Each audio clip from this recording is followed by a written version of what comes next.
तर एका आमदाराचा कार्यकर्ता अमानुष मारहाण करतो, उथळ माथ्यानं समाजात फिरतो आणि आपलं गृह विभाग पोलीस त्याला बेड्या घालण्यात सपशेल अपयशी ठरतात।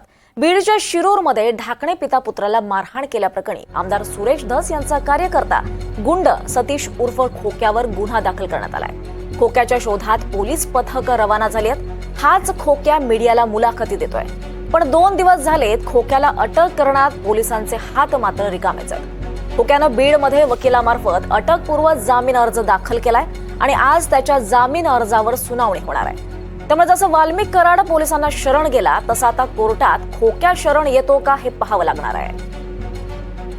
यावर अधिक माहिती घेऊयात, आपल्यासोबत आपले प्रतिनिधी स्वानंद पाटील आहेत। स्वानंद, कित्येक दिवस झाले खोक्याला अजून अटक करण्यात पोलिसांचे हात मात्र रिकामेच आहेत आणि आज त्याचा अटकपूर्व जामीन अर्ज सुद्धा दाखल केला गेलाय। काय अधिक माहिती मिळते या संदर्भात? दीपाली, आपण बघितलं 5 दिवसापासून खोक्या हा फरार आहे। खोक्याचे नवनवीन कारनामे जे आहेत ते आपण बघितले। आधी मारहाणीचा व्हिडिओ असेल, त्यानंतर पैसे उधळतानाचा व्हिडिओ असेल, हेलिकॉप्टर मधला व्हिडिओ असेल, 5 स्टार मधला व्हिडिओ असेल, शाळेत जाऊन विद्यार्थ्यांना धमकावल्याचा व्हिडिओ असेल। त्याचबरोबर जर आपण बघितलं तर ढाकणे कुटुंबियाला मारहाणी झाल्यानंतरचा ढाकणे पिता पुत्रांचा व्हिडिओ देखील या ठिकाणी समोर आला होता। मात्र अद्यापही खोक्याला शोधण्यात पोलिसांना यश आलेलं नाहीये। विशेष म्हणजे बघायला गेलं तर वन विभागाने देखील खोक्याच्या घरी धाड टाकत विविध जे प्राण्यांचे मांस होतं ते जप्त केलेलं आहे। त्याचबरोबर प्राण्यांना शिकार करण्यासाठी वापरण्यात येणारे जे हत्यार आहेत ते देखील जप्त करण्यात आलेले आहेत। मात्र खोक्या काही अद्याप सापडत नाहीये। इतकंच नाही तर पोलिसांनी परवा दिवशी रात्री शिरूर परिसरातून खोक्याची गाडी देखील जप्त केली, मात्र खोक्या काही पोलिसांना सापडत नाहीये। एकंदरच आपण बघायला गेलं तर खोक्याला शोधण्यात पोलिसांना अपयश येताना दिसून येते आणि खोक्या देखील पोलिसांना गुंगारा देतोय। पोलिसांना काही तो सापडत नाहीये।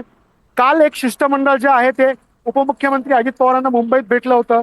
त्या ठिकाणी देखील जे खोक्याचे विविध कारनामे आहेत ते अजित पवारांसमोर मांडले होते या शिष्टमंडळाने आणि त्याला अटक करू असं आश्वासन देखील उपमुख्यमंत्री अजित पवारांनी दिलं होतं।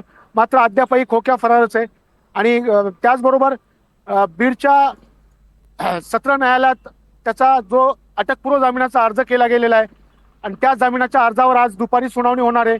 यामध्ये बघायला गेलं तर 16 दिवसानंतर गुन्हा का दाखल केला असं जे वकील आहेत सतीश भोसलेचे सावंत यांनी सांगितलेलं आहे आणि त्या अनुषंगानंच या जामिनाचा अर्ज केला गेलेला आहे। आपण जर बघायला गेलं तर फक्त एकाच गुन्ह्यासंदर्भात हा जामिनाचा अर्ज आहे, जे ढाकणे कुटुंबाला ढाकणे पिता पुत्राला मारहाण झाली होती त्यावरच जामीन अर्ज होणार आहे।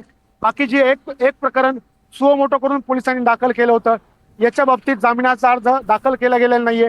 आता नेमकाच जिल्हा सत्र न्यायालय काय सुनावणी करतं आणि युक्तिवाद दोन्ही बाजूने काय युक्तिवाद होतो हे पाहणं महत्त्वाचं असणार आहे। दीपाली, नक्की स्वानंद, त्यामुळे कोरटकरला अटक तर झालेली नाहीये, मात्र त्याचा जामीन अर्ज आज स्वीकारला जातो का हे पाहणं महत्त्वाचं ठरणार। धन्यवाद या सगळ्या सविस्तर माहितीसाठी।